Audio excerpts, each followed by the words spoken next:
Hello students, my self सी डिम्पल डांगी। आज हम लोग प्रोफेशनल एथिक्स करेंगे। प्रोफेशनल एथिक्स बहुत बड़ा चैप्टर है। तो मैं इसमें 100% स्टडी मैट को पूरा कवर अप करूँगी। और जो भी ट्रिक्स वगैरह है, क्लॉजेस वगैरह याद करने के लिए, वो भी मैं आपको बता दूंगी। आपको ईजिली एग्जाम्स के अंदर याद आ जाएगा। और जो भी इलास्ट्रेशंस वगैरह है उसका भी रेफरेंस दे दूंगी मैं। और सब कवर अप करूँगी क्योंकि ये बड़ा चैप्टर है and I am covering everything. So मैं चाहती हूँ कि आप मैं इसको 4 पार्ट्स में मैंने डिवाइड किया है कि अकॉर्डिंग टू आप अपनी नीड्स के अनुसार आप इसको देख सको। पार्ट 1 के अंदर, ये जैसे पार्ट 1 रहेगा, तो शेड्यूल जो भी इंट्रोडक्शन है,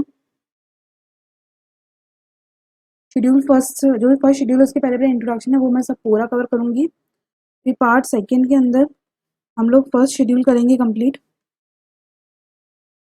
और पार्ट 3 के अंदर सेकेंड शेड्यूल। और पार्ट 4 के अंदर जो भी मिसलेनियस टॉपिक्स बच जाते हैं, मिसलेनियस टॉपिक बच जाएंगे, जो भी गाइडलाइंस वगैरह है वो सब इसमें कवर अप कर दूंगी मैं। तो ये पार्ट 1 हम लोग शुरू करने वाले हैं। इसमें जो भी इंट्रो दिया हुआ है वो हम लोग को पढ़ना है। तो अब पहली बात करें तो प्रिंसिपल, फंडामेंटल प्रिंसिपल्स क्या है फॉर अ चार्टर्ड अकाउंटेंट। ये सीए एक्ट है पूरा, तो उसमें क्या क्या लिखा हुआ है वो इन सब पूरा प्रोफेशनल एथिक्स में लिखा हुआ है। फर्स्ट है प्रिंसिपल, फंडामेंटल प्रिंसिपल्स क्या है फॉर अ चार्टर्ड अकाउंटेंट। उसको इंटीग्रिटी में, इंटीग्रिटी चाहिए रहना पड़ेगा इंटीग्रिटी में। First is straightforward and honest, not normally associated with reports, returns or information. Associated नहीं रहना है, जिसको लगता है कि materially false statement है वो खुद ही false है।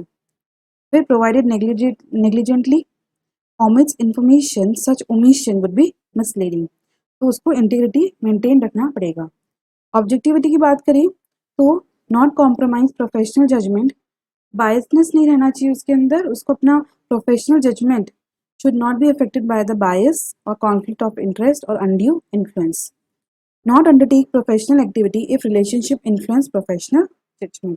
अगर रिलेटिव्स वगैरह है तो उससे हम लोग के प्रोफेशनल जजमेंट पे अफेक्ट आती है, तो आपको वो असाइनमेंट लेना ही नहीं चाहिए। तो objectivity you should have maintained.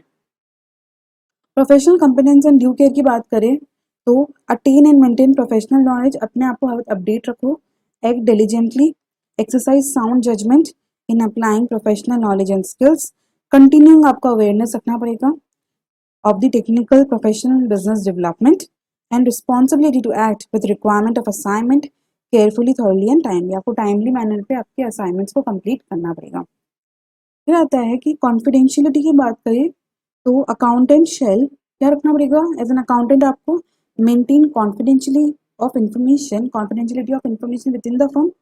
Firm में भी कॉन्फिडेंशियलिटी रखना पड़ेगा। मेंटेन कॉन्फिडेंशियलिटी, आपके जो भी क्लाइंट्स वगैरह की इन्फॉर्मेशन है उसको भी आपको कॉन्फिडेंशियल रखना पड़ेगा। Not disclose without specific authority, बिना क्लाइंट के परमिशन की you can't disclose anything. Not use confidential information for personal advantage, अपने एडवांटेज के लिए you can't use the information of the client. Circumstances required to disclose, कभी कभी हम लोग को डिस्क्लोज करना पड़ता है। कब कब? जब रिक्वायर्ड बाय लॉ रहता है, परमिटेड बाय द लॉ है, plus authorise by the client. और कभी कभी we have the professional responsibility या फिर ड्यूटी रहती है हम लोग की। क्लियर या क्वालिटी रिव्यू, जब क्वालिटी रिव्यू बोर्ड्स वगैरह पूछ रहे हैं आपको तो आपको बताना पड़ेगा। Respond to inquiry by professional body, ऐसे अगर कुछ पूछ रहा है तो आपको बताना ही पड़ेगा। प्रोटेक्ट प्रोफेशनल इंटरेस्ट, खुद का प्रोटेक्ट करने के लिए comply technical and professional standards. Whether to disclose, disclose करना चाहिए क्या। Interest of any party harm, क्या मैं डिस्क्लोज अगर कर दूंगी तो मैं जो पार्टी का कुछ तो हार्म तो नहीं पहुंचेगा। इफ क्लाइंट गिव कंसेंट, आप तभी डिस्क्लोज करो जब आपको, जब क्लाइंट को क्लाइंट ने आपको परमिशन दी है। ऑल इन्फॉर्मेशन, क्या मुझे सब इन्फॉर्मेशन पता है क्या। प्रपोज टाइप ऑफ कम्युनिकेशन क्या रहेगा। Party to whom communication addressed और अप्रोप्रिएट रिसिपिएंट, वो जो रिसिपिएंट है वो सही है कि नहीं जिसको मैं कम्युनिकेट कर रही हूँ। फिर आते हैं प्रोफेशनल बिहेवियर, तो हमने 4 पढ़े अभी तक। Integrity, objectivity, professional competence and due care and confidentiality. And number 5th which is the last one, professional behavior. Comply laws and regulations, shall be honest and truthful and not make, बिना फालतू के exaggerated claims नहीं करना है, बढ़ा चढ़ा के claims नहीं करना आपको। Disparaging references to work of others, दूसरे के काम को गलत ठहराना, उनको कम कम ऐसा इज्जत नहीं देना, रिस्पेक्ट नहीं करना, तो ऐसे नहीं करना है हम लोगों को। direct or indirect measures to advertise any professional fact in violation of the advertisement guidelines. Should not do anything which is against the advertisement guidelines. फिर professional accountant might be in a situation in which एक को comply करने से दूसरे पे conflict आ रहा है. Complying one conflict with one or more fundamental principles so might consider. अगर एक को मैं कंप्लाई करूँगी दूसरे में कॉन्फ्लिक्ट आ रहा है तो क्या करना चाहिए मुझे कंसल्टिंग लेनी पड़ेगी others with in the firm या TCWG इंस्टीट्यूट या फिर लीगल काउंसिल. क्या बात कर सकते हैं. अब threads, evaluation of threads and safeguards. इस पर क्या है, प्रोफेशनल अकाउंटेंट तो पहले तो आपको आइडेंटिफाई करना पड़ेगा थ्रेड क्या है, इवैल्यूएट करना पड़ेगा थ्रेड आइडेंटिफाइड, उसके बारे में आपको ऑडिट प्रोसीजर्स वगैरह लगाने पड़ेंगे. मतलब आपको प्रोसीजर लगाना पड़ेगा कि और इवैल्यूएट करना पड़ेगा कि उससे क्या प्रॉब्लम हो सकती है, कैसे क्या इफेक्ट हो सकता है. एड्रेस थ्रेड बाय रिड्यूसिंग और reduce them to an acceptable level. आपको सेफगार्ड्स वगैरह लगाने पड़ सकते हैं ताकि वो थ्रेड है वो कम हो जाए. अब थ्रेड्स कितने तरह के होते हैं, threats are of 1 2 3 5 types are threat होते हैं. 5 टाइप्स ऑफ थ्रेड कौन कौन से होंगे. फर्स्ट है सेल्फ इंटरेस्ट थ्रेड. इसमें क्या है कि फाइनेंशियल एंड अदर इंटरेस्ट रहता है हम लोग का एंटिटी के अंदर. कैसे हो जाता है financial and circumstances creating it. Financial interest, undue dependence on total fees, close business relationship, possibility of losing client, potential employment, access to confidential information. ये आपको थोड़ा याद रखने पड़ेंगे क्योंकि एग्जाम्स में आ सकते हैं. अगर आ गया तो आपको, आप अगर रीड भी करके जाओगे तो आप थोड़ा बहुत वहाँ लिख पाओगे. तो आपको इसको कंसिडर करना चाहिए पार्ट 1 को भी. ऐसा नहीं कि आप खाली शेड्यूल्स पढ़ के चले जाओ, एक बार आप गो थ्रू भी कर लोगे तो आपको एग्जाम में याद आ जाएंगे. फिर आता है ये तो सेल्फ इंटरेस्ट थ्रेड के सर्कमस्टांसेस जो कि क्रिएट कर रहे हैं सेल्फ इंटरेस्ट थ्रेड. फिर आता है सेल्फ रिव्यू थ्रेड. मतलब क्या है, threats not evaluate result of professional judgement of previous judgement और एक्टिविटी परफॉर्म बाय अकाउंटेंट. ये थ्रेड रहता है कि हम लोग वो क्या करेगा, अकाउंटेंट इवैल्यूएट नहीं करेगा result of the previous judgement और एक्टिविटी परफॉर्म बाय अकाउंटेंट. वो वो उसको इवैल्यूएट ही नहीं करेगा, वो डायरेक्ट उस पर भरोसा कर लेगा जो भी अकाउंटेंट ने परफॉर्म किया है. और अदर्स जो भी फर्म कर रही है वो सही है, वो ये ऐसे सोच के प्रोफेशनल अकाउंटेंट ऐसे करेगा. तो ये थ्रेड रहता है within the firm on which he will rely the forming judgement. और उस पर ही वो रिलाई करके मैनेजमेंट के जजमेंट पे वो अपना प्रोफेशनल जजमेंट दे देगा. ऐसे क्यों होता है. Loan to and from the client. अगर उसको खुद का इंटरेस्ट है क्लाइंट के अंदर, लोन वगैरह दिया जा रहा है तो वो ऐसे कर सकता है.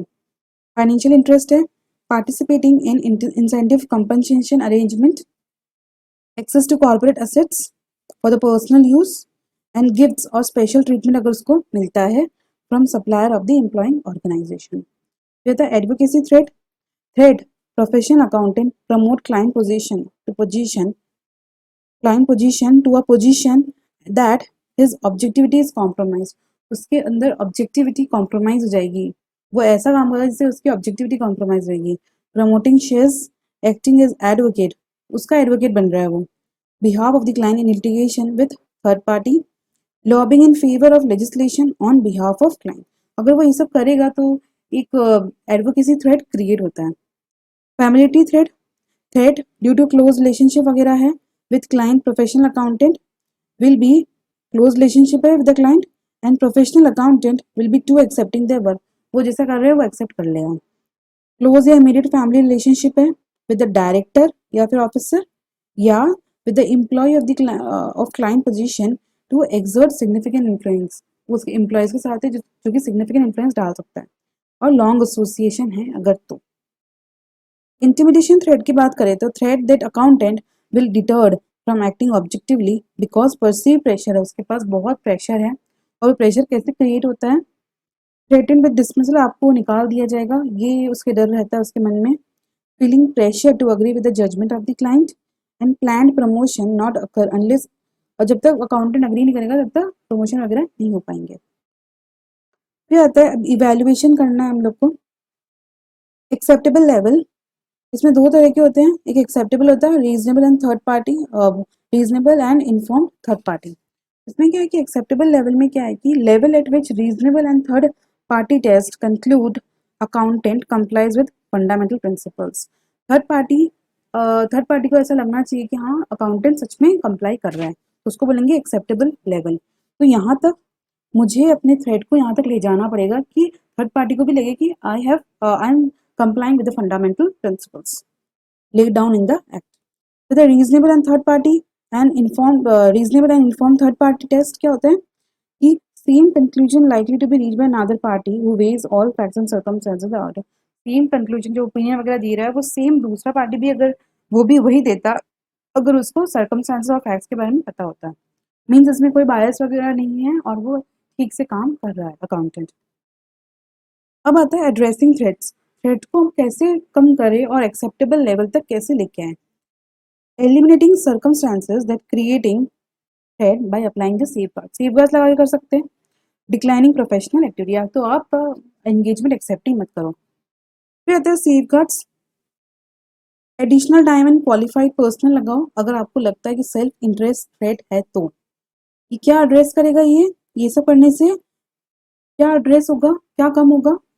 Additional time and qualified person लगाओगे तो सेल्फ इंटरेस्ट थ्रेट कम होगा। अप्रोप्रिएट रिव्यूअर लगाओगे वो ठीक से काम चेक कर पाएगा तो सेल्फ रिव्यू थ्रेट कम होगा, वो रिलाई नहीं करेगा ज़्यादातर अकाउंटिंग पे।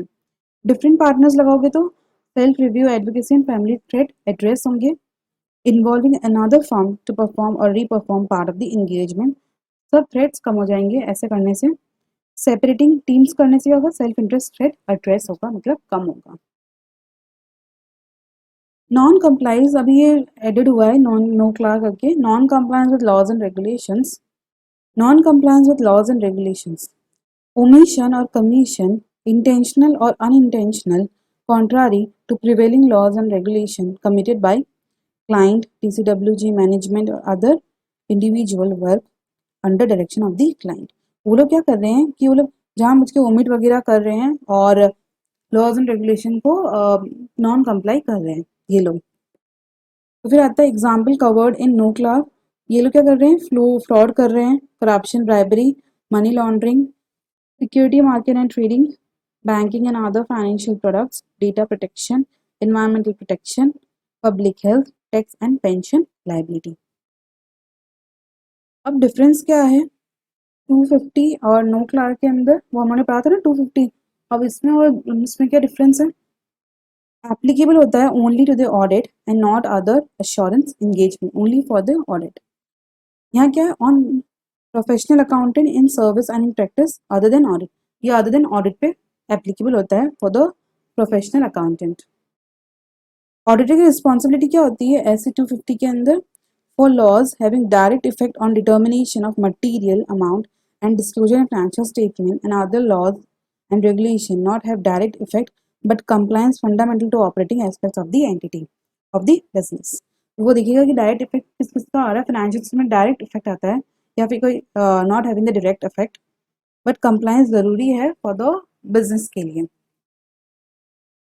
Account not compliance that cause substantial harm resulting in, ये क्या करेगा, ऑडिटर रिस्पॉन्सिबिलिटी क्या है, वो अकाउंट करेगा non compliance that cause substantial harm resulting in serious consequences in financial and non financial, वो दोनों पे नजर रखेगा, फाइनेंशियल और नॉन फाइनेंशियल टर्म्स दोनों पे, कि दोनों पे इफेक्ट तो नहीं पड़ रहा है, नॉन फाइनेंशियल पे भी।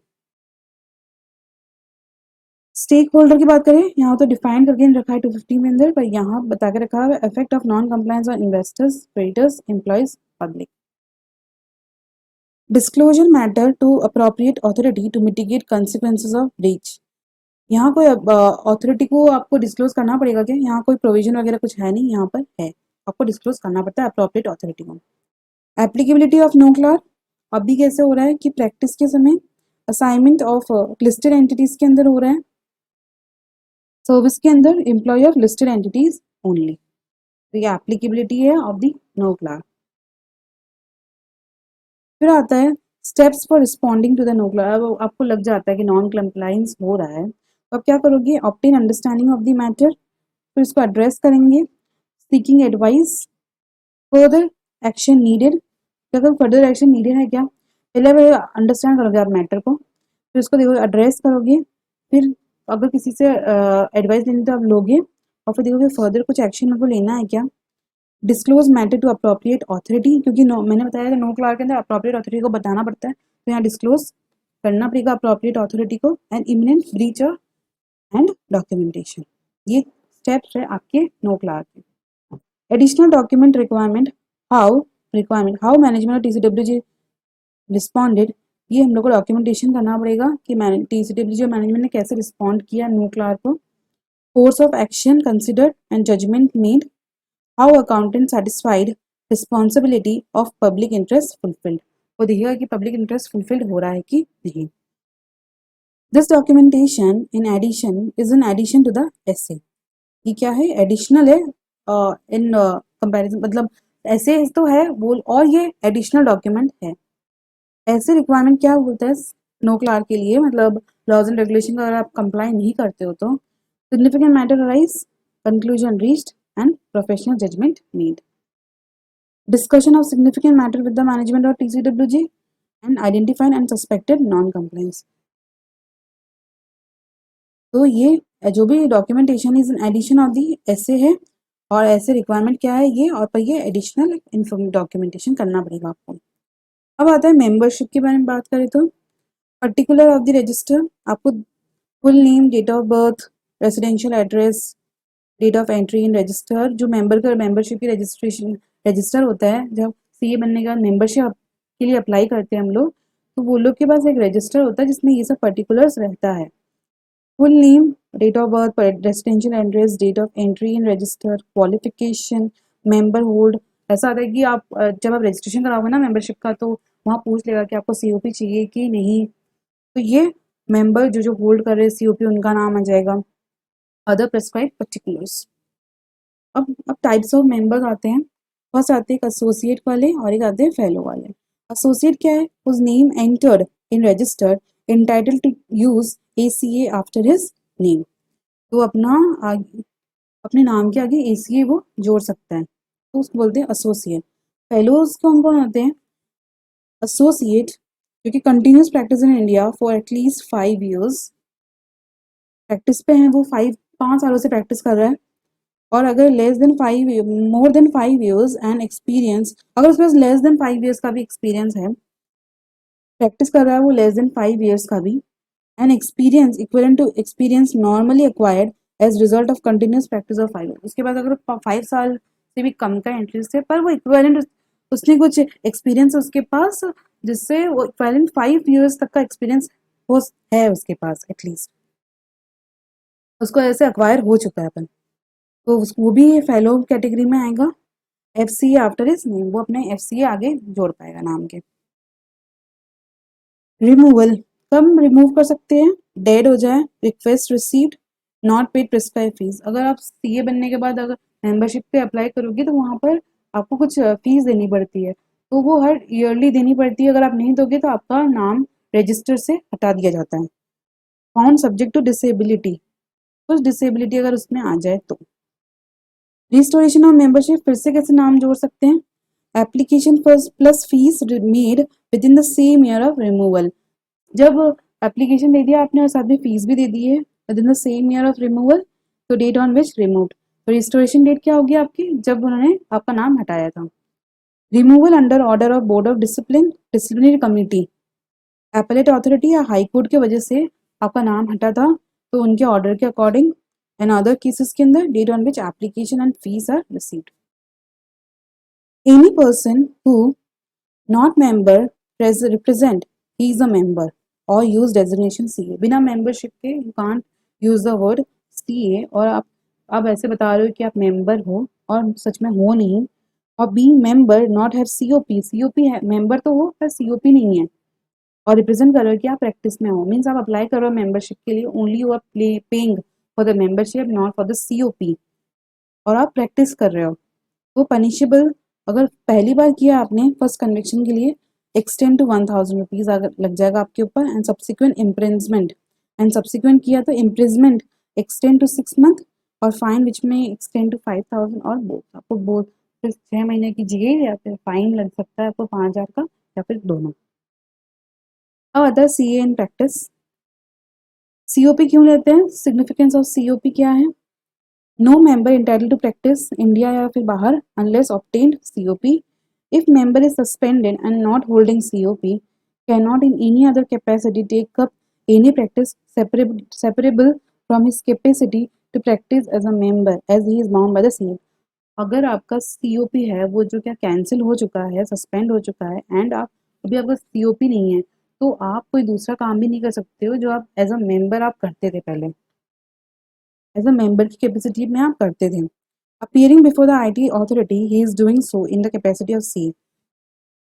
अब IT अथॉरिटी के सामने अपीयर क्यों होते हैं? बिकॉज अगर आपके पास COP था और आप as a capacity of the CA आप अपीयर कर रहे थे, तो he cannot set regulation at naught by containing that even though he continues to be a member and punished by suspension, he would be entitled to practice in some other capacity. आप ऐसे नहीं बोल सकते हो कि since मेरा cancel हो चुका है मैं दूसरा इन एनी अदर कैपेसिटी में I can definitely work in that field, ऐसा आप नहीं कह सकते हो. मीन्स इसके बाद अगर आपको COP कैंसिल हो जाती है तो you can appear for the IT authority before the IT authority too. यहाँ इलास्ट्रेशन दिया है, आप स्टडी मैट में जाके देख लेना. फिर आता है cancellation and restoration of the COP. Cancellation कब करते हैं? आपका COP कैंसिल कर देंगे, name remove from the register, register से नाम हटते पहले आपका COP भी हट जाएगा. Council satisfied after giving opportunity of being heard such certificate issued, जो सर्टिफिकेट कैसे इशू होता है? मिसलीडिंग या फॉल्स इन्फॉर्मेशन के through. Member ceases to practise, annual fee pay नहीं किया उन्हें till 30th of the September of the relevant year. Restoration कब होगा? जब आप पेमेंट ऑफ फीस वगैरह दोगे और एप्लीकेशन दे दोगे. Restore from date on which it was cancelled, receive by secretary before expiry of the relevant year. Member कब आता है? Deem to be in practice, practice of accountancy अगर वो कर रहा है तो means deem to be in practice होने का मतलब क्या कि आप COP लो. तो अगर आप COP नहीं लेते हो तो you can't do such work also. Auditing, तो इसका मतलब क्या ICAI ने क्या किया है? COP लेने के स्कोप को थोड़ा बढ़ा दिया है. ऑडिटिंग और verification of financial transactions, books और अकाउंट्स, रेंडर प्रोफेशनल सर्विस और असिस्टेंस, रिकॉर्डिंग, प्रेजेंटेशन और certification of financial data, render such service opinion of the council, जो कि render by the CA in practice है. एक्सप्लेनेशन क्या है? Associate और fellow salaried employee of CA in practice, a firm of such CA or firm consisting of one or more CA and member of any professional body deemed to be in practice for training of the article assistant. ये explanation है. तो ऐसा मान लेंगे कि वो लोग भी आर्टिकल असिस्टेंट को ट्रेन करने में लगे और they have to take the COP. The council has passed a resolution permitting a CA in practice to enter entire range of management consultancy and other services. वो परफॉर्म कर सकता है management. तो एक बहुत बड़ी लिस्ट है स्टडी मैट में दी हुई है, आप गो थ्रू कर लेना उस लिस्ट को. See list of services in page number भी डाल के रखा मैंने, तो आप देख लेना. और एक इलास्ट्रेशन दिया है, you can also see that.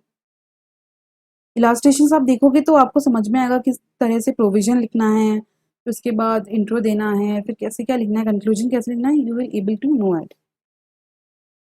Company is not engage in accountancy. Company कभी भी ऑडिट नहीं कर सकती है, अकाउंटेंसी की सर्विसेज नहीं दे सकती है. नो कंपनी और LLP having company as a partner incorporated in India practise as a CA, वो CA एज अ प्रैक्टिस नहीं कर सकती है. इफ कंपनी कॉन्ट्रावेंट करेगी, every director, manager, secretary and other officer punishable with fine, first conviction 1000 and बाद में 5000.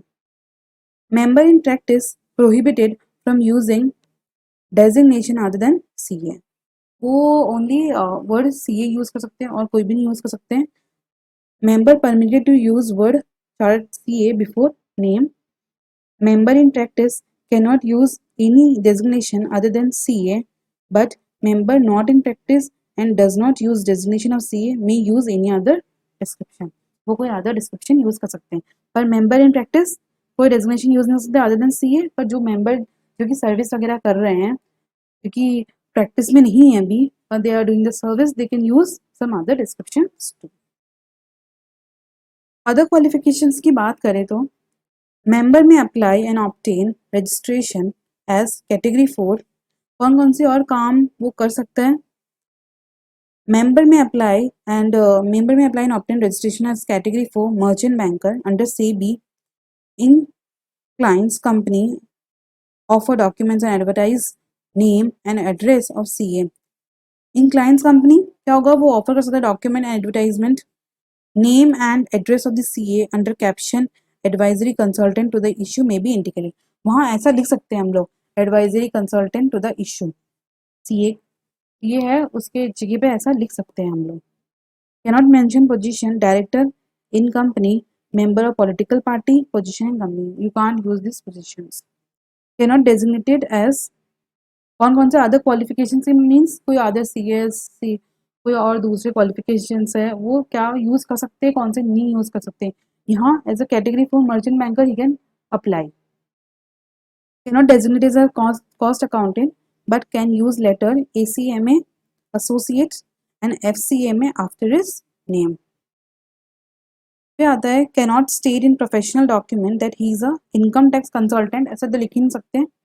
Cost accountant CA से है वो लोग, कॉस्ट कंसल्टेंट और a management consultant, you can't right, you can't state in your professional documents.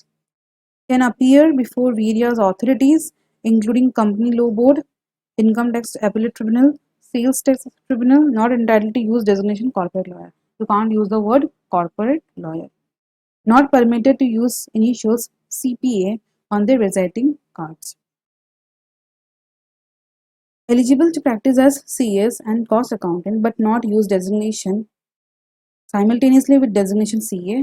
एक साथ आप दोनों वर्ड्स यूज नहीं कर सकते, अलग अलग जरूर यूज कर सकते हो। मेंटेनेंस ऑफ ब्रांच ऑफिस की हम बात करें तो if CA in practice or firm has more than one office in India, each office must have a separate charge of member of the ICA। Failure to professional conduct misconduct माना जाता है।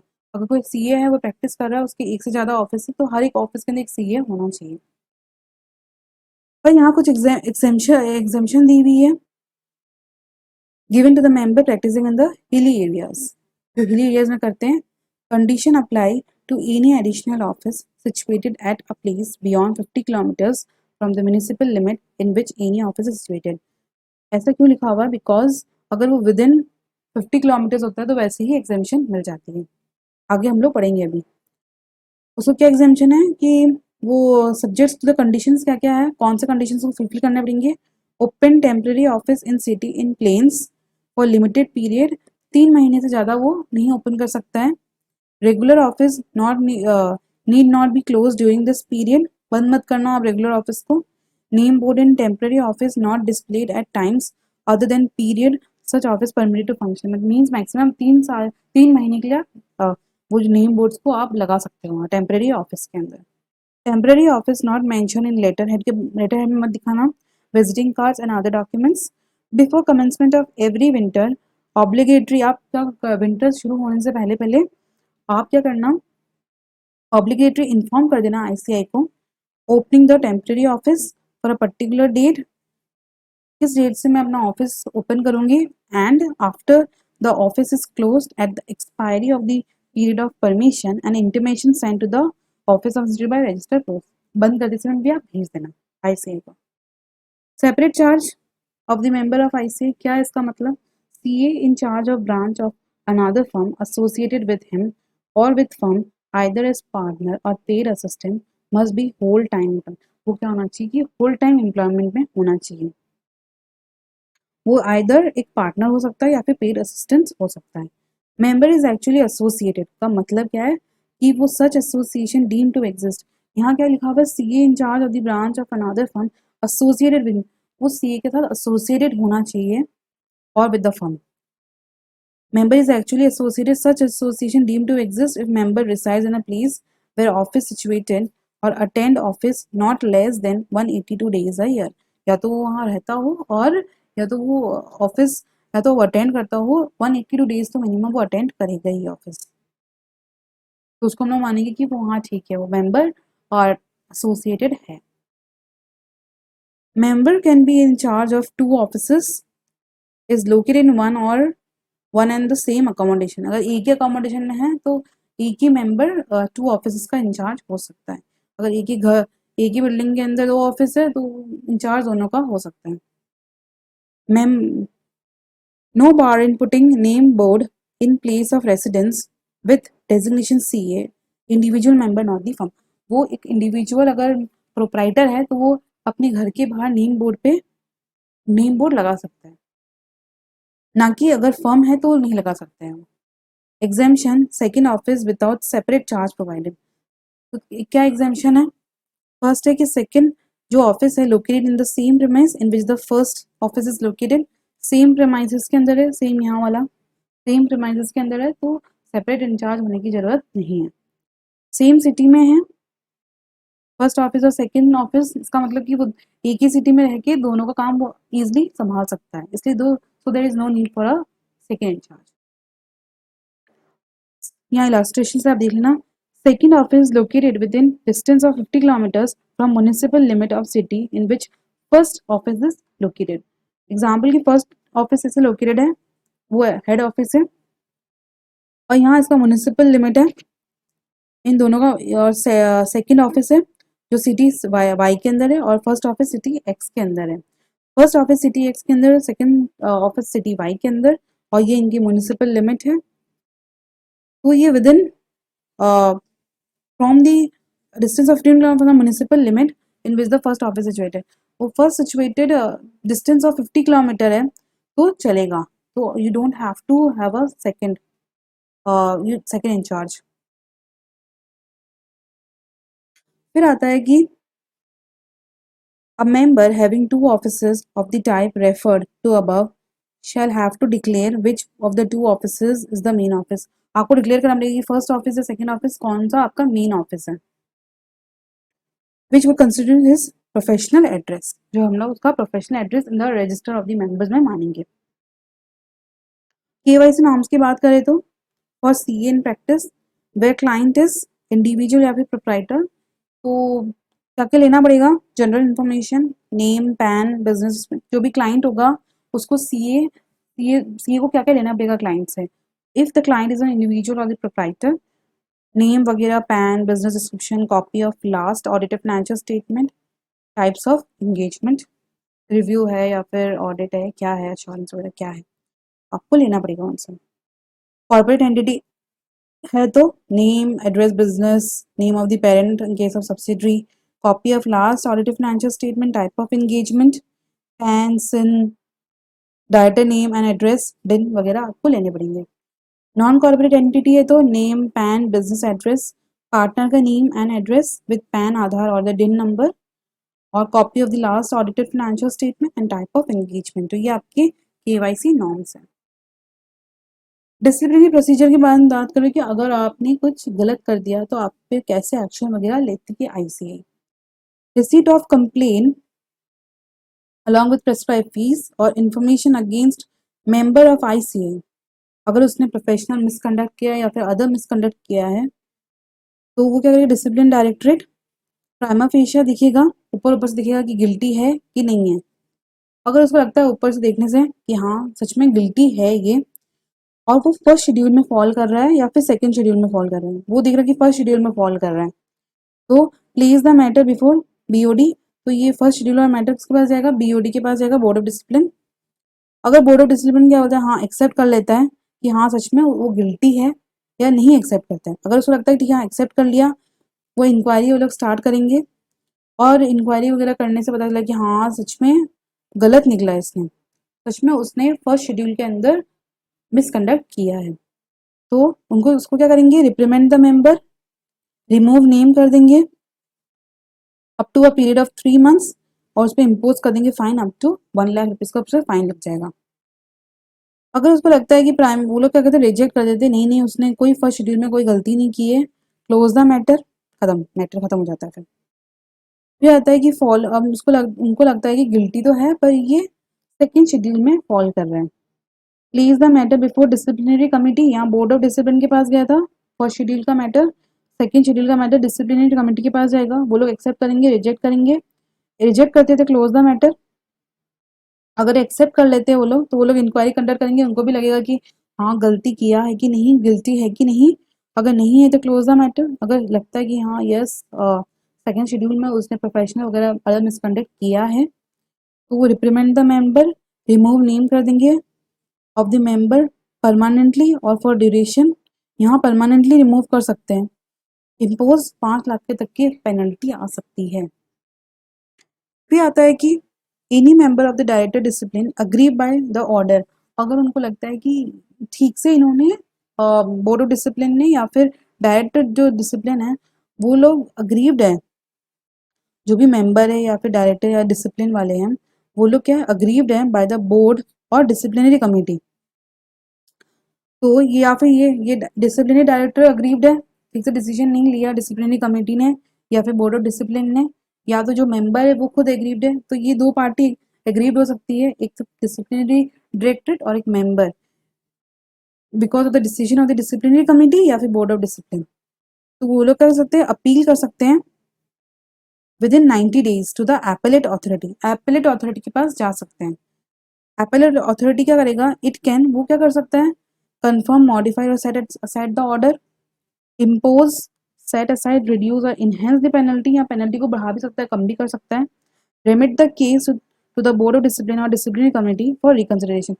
ये क्या कर सकता है एपेलेट अथॉरिटी, ये इन दोनों को बोल सकता है कि आप लोग फिर से कंसिडर करो अपना जो भी आपने डिसीजन दिया उसको फिर से रिकंसिडर करो, पास सच ऑर्डर, वो जो उसको लगता है सही वो ऑर्डर पास कर सकता है। अगर अदर प्राइमा फेसी उसको लगता है डिसिप्लिनरी डायरेक्टर को कि नॉट गिल्टी है, submit all information and complaint to the board of discipline. वो लोग करते हैं एक्सेप्ट कर लेते हैं कि हाँ सच में नहीं है, कोई गलती नहीं है, तो क्लोज रहेगा मैटर। अगर उन्होंने रिजेक्ट कर दिया नहीं गिल्टी है वो, इसका मतलब, तो वो लोग करेंगे एडवाइस करेंगे डायरेक्टर डिसिप्लिन को कि टू फर्दर इन्वेस्टिगेट। तो ये बोर्ड ऑफ डिसिप्लिन से कहाँ जाएगा, डायरेक्टर डिसिप्लिन के पास मैटर जाएगा कि तुम लोग फर्दर इन्वेस्टिगेट करो, may proceed with the matter if it align to the first schedule, refer the matter to the disciplinary committee अगर सेकंड शेड्यूल में मैटर फॉल करता है तो ये पूरा डिसिप्लिनरी प्रोसीजर है। फिर आता है types of misconduct, professional and other misconduct. Some illustrative examples where a member may be found to be guilty of other misconduct. Other misconduct कैसे कर सकते हैं, जो कि प्रोफेशनल मिसकंडक्ट नहीं है, retain books of accounts and fail to return to the client on request return, जानबूझ के रख दिया बुक्स, उसकी बुक्स ऑफ अकाउंट्स को और उसको देने से इनकार कर रहा है इसको इसलिए। Makes material misrepresentation, uses services of article for other than professional practice, conviction by comparative, misappropriation of money, चोरी कर रहा है वो पैसों की, not replying within reasonable time and without good cause to letter of public authority, reply नहीं कर रहा है अगर तो, where certain assessment record of IT department belonging to the client found in अलमीरा और बेडरूम ऑफ CA, उसके अलमीरा में या फिर अलमीरा में मिले उसके certain assessment records of the IT department. Adapted coercive method on bank to have a loan sanction on him. तो ये कुछ अदर मैटर्स हैं।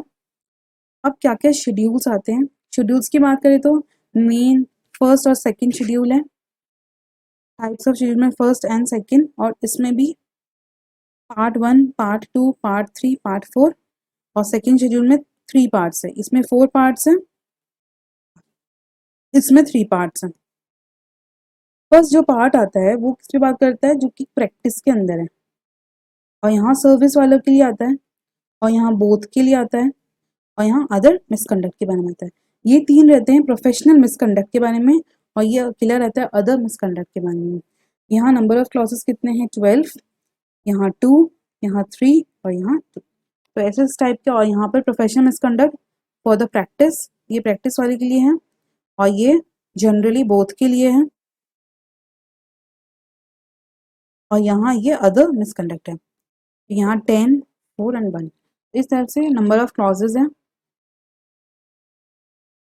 और फर्स्ट शेड्यूल में सेकंड पार्ट में आपको पढ़ाऊंगी। Thank you.